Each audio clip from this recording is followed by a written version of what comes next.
আসসালামু আলাইকুম, কেমন আছেন সবাই? সবাইকে স্বাগত জানাই আমার চ্যানেল জারাস কিচেন অ্যান্ড ব্লগ। আজকে ভিডিওটা শুরু করছি স্কুল থেকে।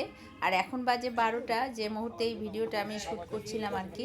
তো এই সময়টায় আমাদের স্কুলে একজন বয়স্ক ম্যাজিশিয়ান এসেছিলেন, যিনি অসুস্থ এবং তার অর্থের প্রয়োজন। তবে তিনি কারোর কাছে সাহায্য চাচ্ছিলেন না, তিনি বলছিলেন আমি যেটুকু ম্যাজিক জানি আমি সেটুকু বাচ্চাদেরকে দেখাবো, আপনারাও দেখেন আর খুশি হয়ে আপনারা আমাকে যা দিবেন আমি সেটাই নিয়ে যাব।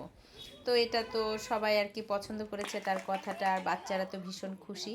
তাই মাঠের এক কোনায় এই ম্যাজিক দেখানোর ব্যবস্থা করা হলো।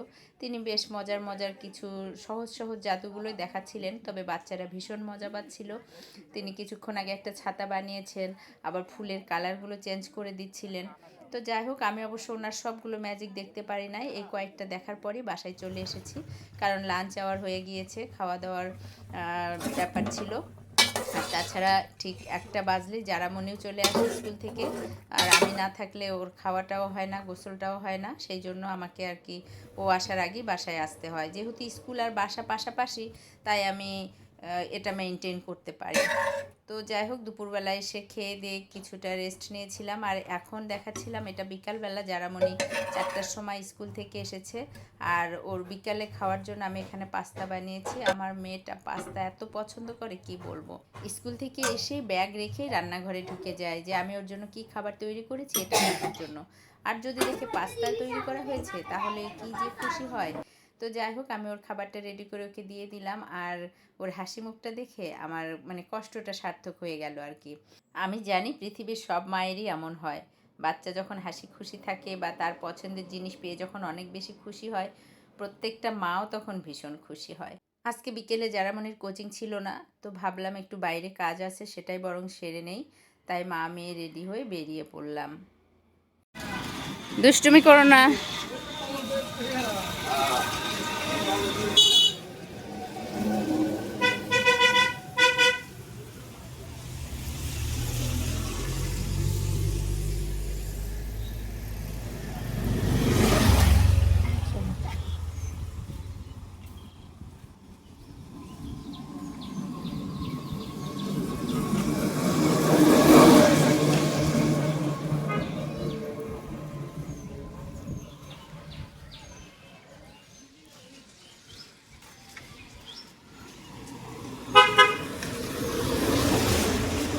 রাস্তার বেরিয়েই চারপাশটা দেখছিলাম, আকাশের দিকে তাকিয়ে দেখি হালকা একটু করে রোদ বের হচ্ছে। আসলে দুপুরের পর না একটু ছিপছিপ বৃষ্টি হয়েছিল, তারপর থেকে ওয়েদারটা আমার কাছে ভীষণ ভালো লাগছে।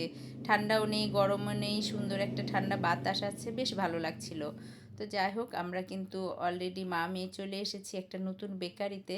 এই বেকারিটা নতুন হয়েছে, এখানে বেকারি প্লাস রেস্টুরেন্ট। তো এই যে এখানে দেখছেন, এনারা সবাই আমার খুব ভালো বন্ধু, ওনারাও আমার সঙ্গে এসেছেন।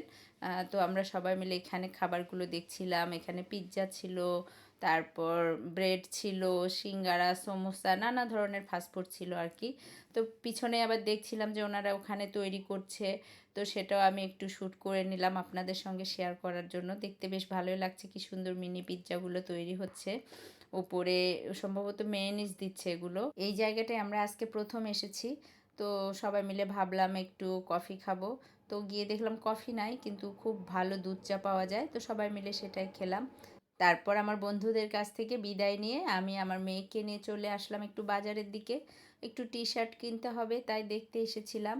তবে একটা মজার ব্যাপার কি জানেন, মার্কেটে যদি আপনি একটা কাজ নিয়ে আসেন, তো দেখা যাবে যে কাজে এসেছেন সেটা ছাড়া অন্য সব কাজ হয়ে যায়।